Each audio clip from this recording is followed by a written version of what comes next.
Hi hello ನಮಸ್ಕಾರ. ಯಾರೆಲ್ಲ ಈ ವಿಡಿಯೋನ ನೋಡ್ತಾ ಇದ್ದೀರಾ ಅವರೆಲ್ಲರಿಗೂ ನಮಸ್ಕಾರ. ನಾನು ಇವತ್ತಿನ ಈ ವಿಡಿಯೋದಲ್ಲಿ ನಾವು ಯಾರಿಗೆ ಏನನ್ನು ಕೊಡ್ತೀವೋ ಅದನ್ನೇ ವಾಪಸ್ ತಗೋತೀವಿ.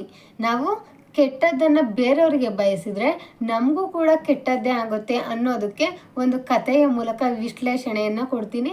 ವಿಡಿಯೋ ನೋಡ್ತಾ ಇರೋಂಥವ್ರೆಲ್ಲರೂ ಎಲ್ಲೂ ಸ್ಕಿಪ್ ಮಾಡದೆ ಕೊನೆಯವರೆಗೂ ನೋಡಿ. ಏನು ಆ ಕತೆ ಅಂದರೆ, ಈಗ ನಾವು ಬೇರೆಯವ್ರಿಗೆ ಕೆಟ್ಟದ್ದನ್ನು ಮಾಡಿದರೆ ನಮಗೂ ಕೂಡ ಕೆಟ್ಟದ್ದೇ ಆಗುತ್ತೆ ಅನ್ನೋದಕ್ಕೆ ಒಂದು ಉದಾಹರಣೆ. ಏನು, ಹೀಗೆ ಒಂದು ಕಾಡು, ಅದು ದೊಡ್ಡ ದೊಡ್ಡ ಬೆಟ್ಟ ಗುಡ್ಡಗಳು ಪರ್ವತಗಳು ಮತ್ತು ಸಾಕಷ್ಟು ವಿವಿಧ ರೀತಿಯ ಗಿಡ ಮರಗಳಿಂದ ತುಂಬಿಕೊಂಡಿರುವಂಥ ಒಂದು ದೊಡ್ಡ ಕಾಡು. ಅದರಲ್ಲಿ ಒಂದು ಹಿರಿದಾದಂಥ ಆಲದ ಮರ ಇರುತ್ತೆ. ಆಲದ ಮರದಲ್ಲಿ ಸಾಕಷ್ಟು ಪ್ರಾಣಿಗಳು ಸಾಕಷ್ಟು ಪಕ್ಷಿಗಳು ತಮ್ಮ ಜೀವನವನ್ನು ಕಟ್ಕೊಂಡಿರ್ತವೆ. ಅದರಲ್ಲಿ ಪಕ್ಷಿಗಳೆಲ್ಲ ಮರದ ಮೇಲೆ ಗೂಡನ್ನು ಕಟ್ಕೊಂಡಿದ್ರೆ ಇನ್ನು ಕೆಳಗಡೆ ಈ ದೊಡ್ಡ ದೊಡ್ಡ ಪ್ರಾಣಿಗಳು ಕೂಡ ವಾಸವಾಗಿರ್ತವೆ. ಮತ್ತು ಎಲ್ಲ ಪ್ರಾಣಿ ಪಕ್ಷಿಗಳು ಒಳ್ಳೆ ಸ್ನೇಹದಿಂದ ಇರ್ತವೆ.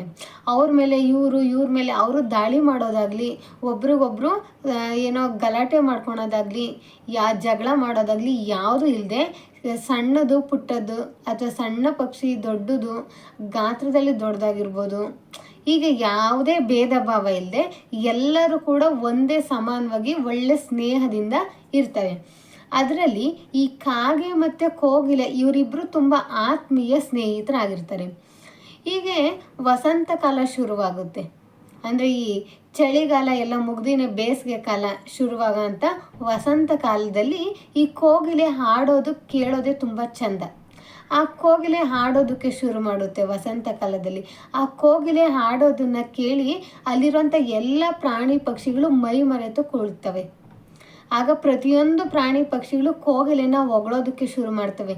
ನವಿಲು ಹೇಳುತ್ತೆ, ನೀನು ಹಾಡೋ ಹಾಡನ್ನು ಕೇಳ್ತಾ ಇದ್ರೆ ನಾನು ನನ್ನ ನೃತ್ಯವನ್ನೇ ಮರೆತು ಹೋಗ್ತೀನಿ.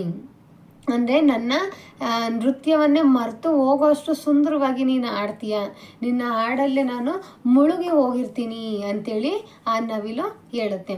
ಹೀಗೆ ಪ್ರತಿಯೊಂದು ಪ್ರಾಣಿ ಪಕ್ಷಿಗಳು ಕೋಗಿಲೆಯನ್ನು ಹೊಗಳ್ತವೆ.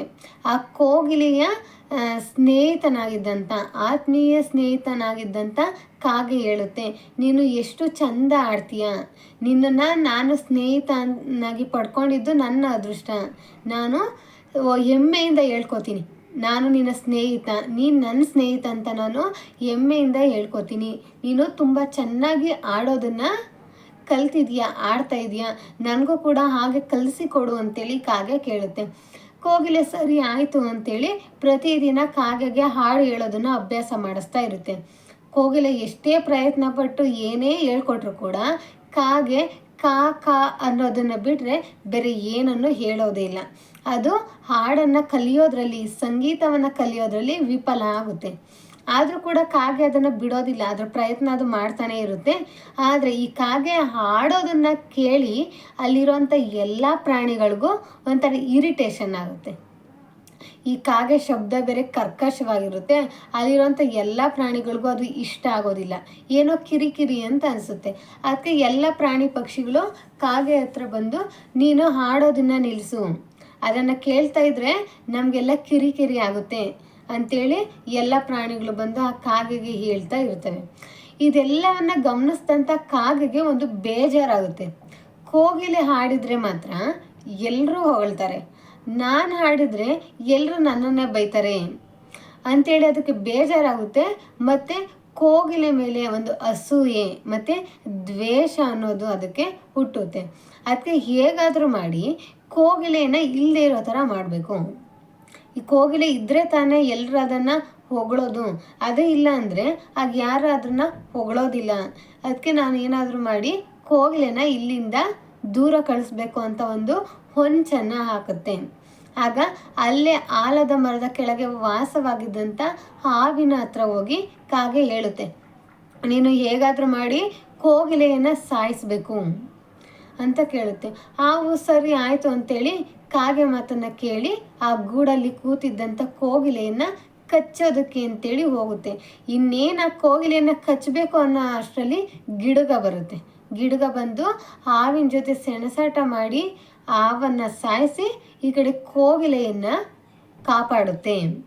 ಇದನ್ನು ನೋಡಿ ಈ ಕೋಗಿಲೆಗೆ ತುಂಬ ಬೇಜಾರಾಗುತ್ತೆ.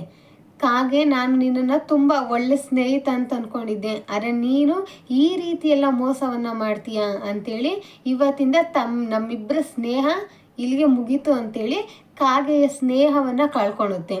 ಮತ್ತು ತನ್ನ ಜೀವವನ್ನು ಕಾಪಾಡಿದಂಥ ಗಿಡಗಳ ಜೊತೆ ಒಂದು ಒಳ್ಳೆಯ ಸ್ನೇಹವನ್ನು ಬೆಳೆಸ್ಕೊಳ್ಳುತ್ತೆ. ಅದನ್ನು ಹಾಗೆ ಮುಂದುವರಿಸ್ಕೊಂಡು ಹೋಗುತ್ತೆ. ಆಗ ಎಲ್ಲ ಪ್ರಾಣಿಗಳು ಏನು ಮಾಡ್ತಾರೆ, ಆ ಕಾಗೆಗೆ ಆ ಕಾಡಿನಿಂದ ಬಹಿಷ್ಕಾರವನ್ನು ಹಾಕ್ತಾರೆ. ಇಷ್ಟು ಈ ಕಥೆಯ ಅರ್ಥ ಏನಪ್ಪ ಅಂತಂದರೆ, ಈಗ ನೋಡಿ, ನಾವು ಯಾರಿಗಾದ್ರೂ ಕೆಟ್ಟದ್ದನ್ನು ಬಯಸಿದ್ರೆ ನಮಗೂ ಕೂಡ ಕೆಟ್ಟದ್ದೇ ಆಗುತ್ತೆ. ಈ ಕಾಗೆ ಕೋಗಿಲೆಗೆ ಕೆಟ್ಟದ್ದನ್ನು ಬಯಸಿದ್ದಕ್ಕೆ ಕೊನೆಗೆ ಅದು ಗಡೀಪಾರಾಯಿತು.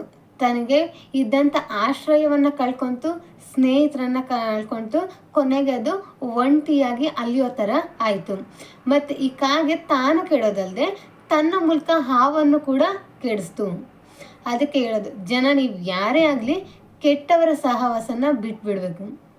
ಎಲ್ಲೋ ಒಂದು ಕಡೆ ಬಸವಣ್ಣ ಅವರು ಹೇಳ್ತಾರೆ, ದುರ್ಜನರ ಸಂಘ ಕಾಳಿಂಗ ಸರ್ಪದಷ್ಟು ವಿಷ.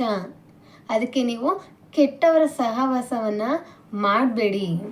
ಒಂದು ವೇಳೆ ನಿಮಗೆ ಯಾರಿಗಾದರೂ ಉಪಕಾರವನ್ನು ಮಾಡೋಕ್ಕಾಗಲಿಲ್ಲ ಅಂದರೂ ಪರವಾಗಿಲ್ಲ, ದಯವಿಟ್ಟು ಅಪಕಾರವನ್ನು ಮಾತ್ರ ಮಾಡಬೇಡಿ ಅಂತೇಳಿ ಒಂದು ಕಡೆ ಹೇಳ್ತಾರೆ.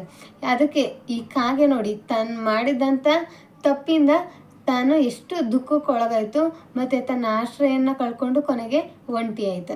ಅದಕ್ಕೆ ನೀವು ಕೂಡ ಎಷ್ಟು ಸಾಧ್ಯನಷ್ಟು ಒಳ್ಳೆಯವರಾಗಿರೋದಕ್ಕೆ ಪ್ರಯತ್ನ ಪಡಿ. ಯಾಕಂದರೆ ಇಂದಿನ ಸಮಾಜದಲ್ಲಿ ಕೆಟ್ಟವರು ಅನ್ನಿಸ್ಕೊಳೋದು ತುಂಬ ಸುಲಭ, ಆದರೆ ಒಳ್ಳೆಯವರು ಅಂತ ಅನ್ನಿಸ್ಕೊಳೋಕ್ಕೆ ತುಂಬ ಸಮಯ ಬೇಕು. ಅದಕ್ಕೆ ನೀವು ಎಷ್ಟು ಸಾಧ್ಯನಷ್ಟು ಒಳ್ಳೆಯವರಾಗಿರೋದಕ್ಕೆ ಪ್ರಯತ್ನ ಪಡಿ. ಬೇರೆಯವ್ರ ವಿರುದ್ಧ ಸಂಚನ ರೂಪಿಸೋದಾಗಲಿ, ಬೇರೆಯವ್ರನ್ನ ಕೆಡುವಂಥ ಪ್ರಯತ್ನ ಮಾಡೋದಾಗಲಿ ಮಾಡಬೇಡಿ. ಯಾಕಂದರೆ ಇಲ್ಲಿ ಕೋಗಿಲೆಗೆ ಅದಕ್ಕೆ ಆದಂಥ ಒಂದು ವಿಶೇಷ ಇದೆ ಅಂದಮೇಲೆ ಈ ಕಾಗೆಗೂ ಅದರದ್ದೇ ಆದಂಥ ಒಂದು ವಿಶೇಷ ಇರುತ್ತೆ. ಆದರೆ ಅದನ್ನು ಹುಡ್ಕೋಂಥ ಪ್ರಯತ್ನ ಅದು ಮಾಡಲಿಲ್ಲ. ಕೋಗಿಲೆ ಮೇಲೆ ಹಠವನ್ನು ಸಾಧಿಸಿ, ದ್ವೇಷವನ್ನು ಸಾಧಿಸಿ ಕೊನೆಗೆ ತಾನು ಒಂಟಿಯಾಗಿ ಉಳ್ಕೊಳ್ಳೋಂಥ ಸಂದರ್ಭ ಬಂತು. ಅದಕ್ಕೆ ನೀವು ಕೂಡ ಸಾಧ್ಯವಾದಷ್ಟು ಒಳ್ಳೆಯವರಾಗಿ ಇರೋದಕ್ಕೆ ಪ್ರಯತ್ನ ಪಡಿ. ನೀವೆಷ್ಟು ಒಳ್ಳೆಯವರಾಗಿರ್ತೀರೋ ಅಷ್ಟು ನಿಮಗೆ ಒಳ್ಳೆಯದು ಅಂತ ನಾನು ಈ ವಿಡಿಯೋ ಮೂಲಕ ಹೇಳೋದಕ್ಕೆ ಇಷ್ಟಪಡ್ತೀನಿ.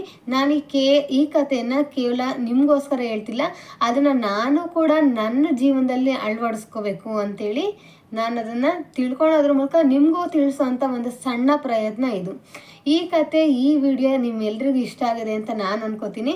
ವಿಡಿಯೋ ನೋಡ್ತಾ ಇರೋಂಥವ್ರು ಎಲ್ರಿಗೂ ಧನ್ಯವಾದಗಳು. ಜೈ ಹಿಂದ್, ಜೈ ಕರ್ನಾಟಕ ಮಾತೆ.